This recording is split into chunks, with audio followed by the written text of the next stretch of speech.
Welcome back. What I'd like to do in this video is look at the classic example of Raman scattering again that we introduced a couple videos ago, and talk about Stokes and anti-Stokes scattering and consider why one of the aspects of the fluorescence question that was just raised.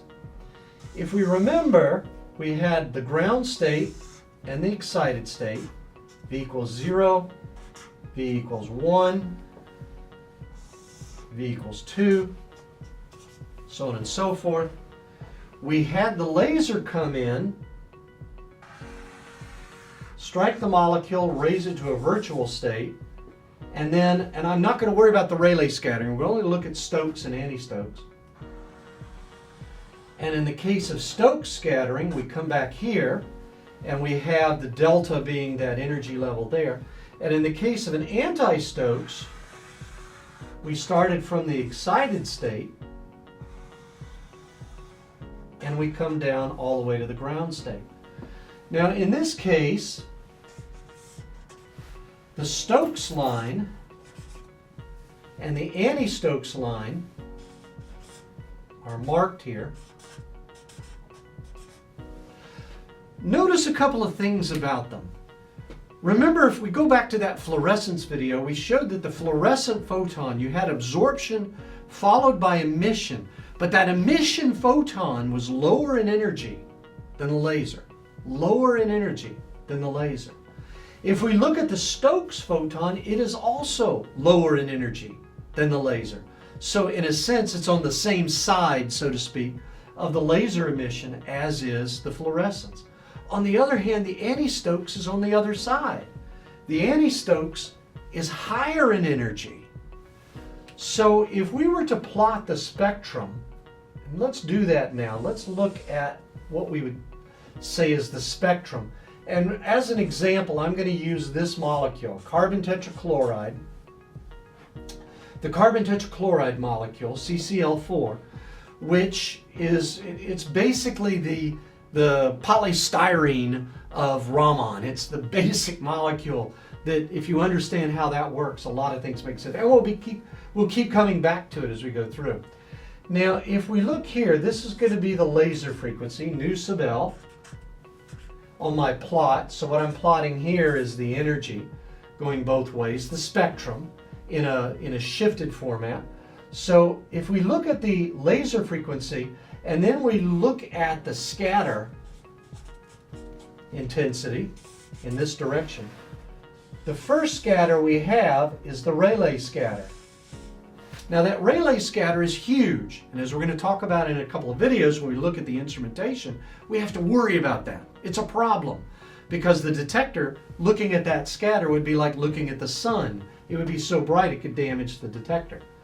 Now, if we consider the carbon tet molecule, it has a couple of different motions. We'll just look at 3. There are the 3 motions, and this is on the Stokes side. So this is on the lower energy side. So we get 3 peaks due to different motions of the carbon tet. This big one is due to the symmetric motion of the carbon tet molecule. Okay, the symmetric stretch of all the carbon chlorines. These are various other modes. If we look on the anti-Stokes side, what we would anticipate is the same thing. We would expect it to be a mirror image, because remember, the energy here would just simply be higher, but by the same increments. So whatever that energy is where that would be, that energy is where that would be, that energy is where that would be. And we would expect everything is good. We'd say to avoid fluorescence, let's go over here. There's one piece missing though. And that one piece that's missing is the Boltzmann distribution. The Boltzmann distribution determines what the population of each one of these energy levels is. At a given temperature, the Boltzmann distribution would say more of your molecules are in the ground state than they are in the excited state. As the temperature goes up, you can populate the excited state, but that energy depends upon the spacing of the energy levels. This is a fairly low energy level. This one's a little bit higher. This one's higher still. As the energy goes up, the energy necessary from thermal excitation To boost the molecule up into that excited state for the anti-Stokes side becomes bigger and bigger, and therefore less and less likely. And what actually happens on this side is there is an exponential decay in the intensity. So instead of looking like this, the anti-Stokes side, if we redraw this, and all I'm going to do is just redraw the anti-Stokes side, so there's new L again. So there's my Rayleigh line.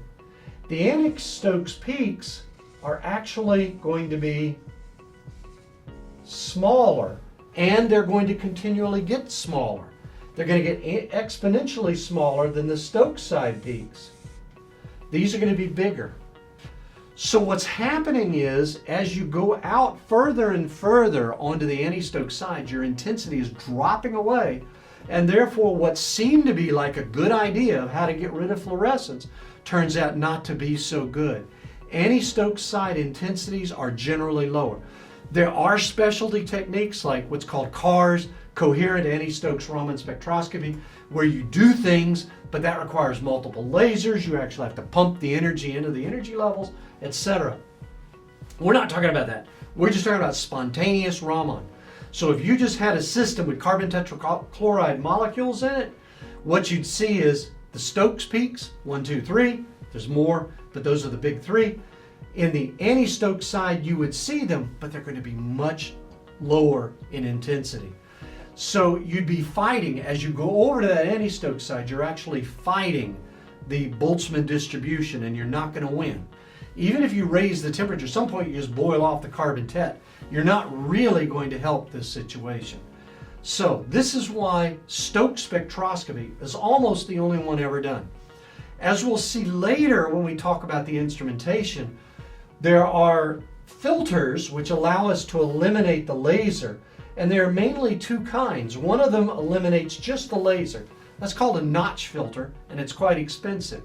On the other hand, there's something called a bandpass filter, which would eliminate it, but also eliminates the anti-Stokes side.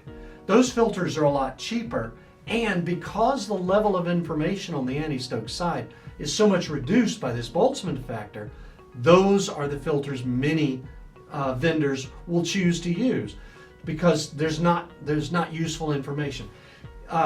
Well, the information's there. I'm just saying the intensity is so much lower that it's not worth the fight to get it.